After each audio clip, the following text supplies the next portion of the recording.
Hey, with summer break officially here, parents everywhere, they're feeling that shift, right? Kids are home, routines are gone, expectations high. Well, joining us now with some advice is parenting expert Katherine Sellery. Hello there, Katherine. Hey, so good to be back. So glad to have you here, especially this pivotal part of the year. Really, kids, this is where they say, I'm bored, we don't know what to do. Sometimes we overload them. But you've got 4 tips that will actually help not only parents, but kids ease into summer. Let's start off with the first one.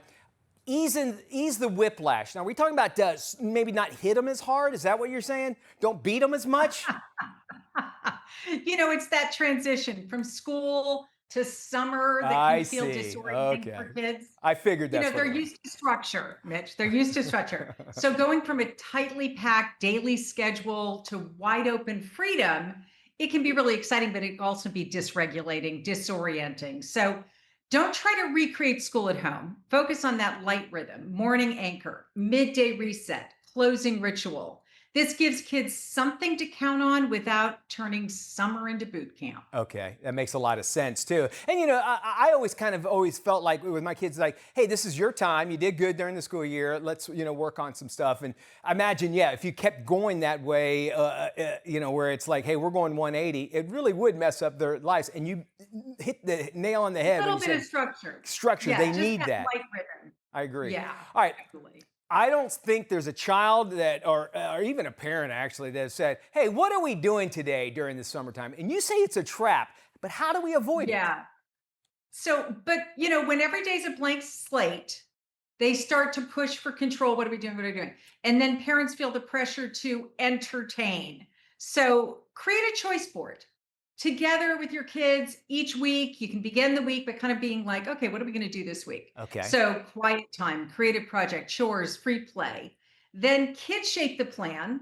They're more likely to follow through on the plan, less likely to ask, what are we doing every day? And you sidestep any potential battles that would otherwise be created, just that little weekly routine at the beginning. Having ADHD, I love lists, like lists.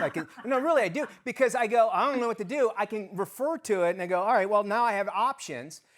You were saying, though, and I love lists too. lists are But great. yeah, just a light sort of like together collaborative. What are we going to do this week at the beginning? Gets it out of the way. We are talking about that it also will kind of alleviate any kind of boredom. But you say boredom's kind of important. Why do we want to leave space for boredom? Yeah, because lives during the school year are so packed, that probably never happens. So it's not a failure, it's literally a doorway. And when we rush to fill every gap, we rob our kids of the opportunity to discover what excites them. Let them figure it out on their own. So instead of fixing boredom by, why don't you do this? Or you've got time and space, what can you create? Let their imaginations pop up, curiosity. Let them regulate their own emotions and let them figure it out. It's kind of what summer's about, don't you think? I 100% agree. I think, though, the trap and the problem is this thing right here.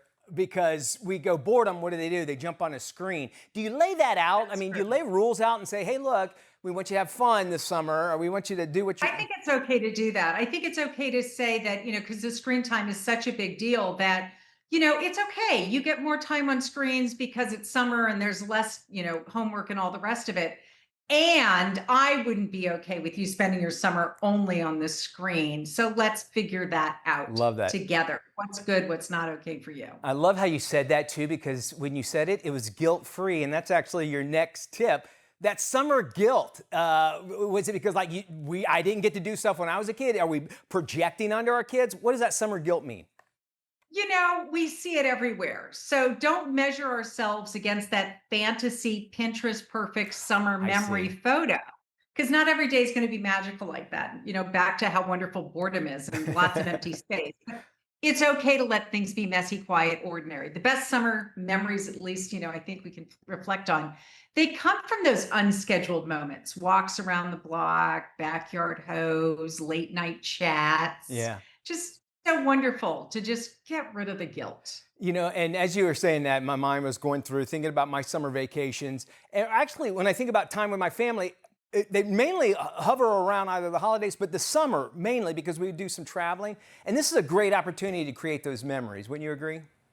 Yeah, so true. So true. Take the pressure off, parents. I love it. And we love all of your advice. And if you at home want to find out more information and you want to find out this and so many other topics, Catherine's got us all set up. You can check out freeparentingbook.com. We'll have links on our website at dailyflashshow.com, and you can see this interview as well. We got more Flash coming up right around the corner.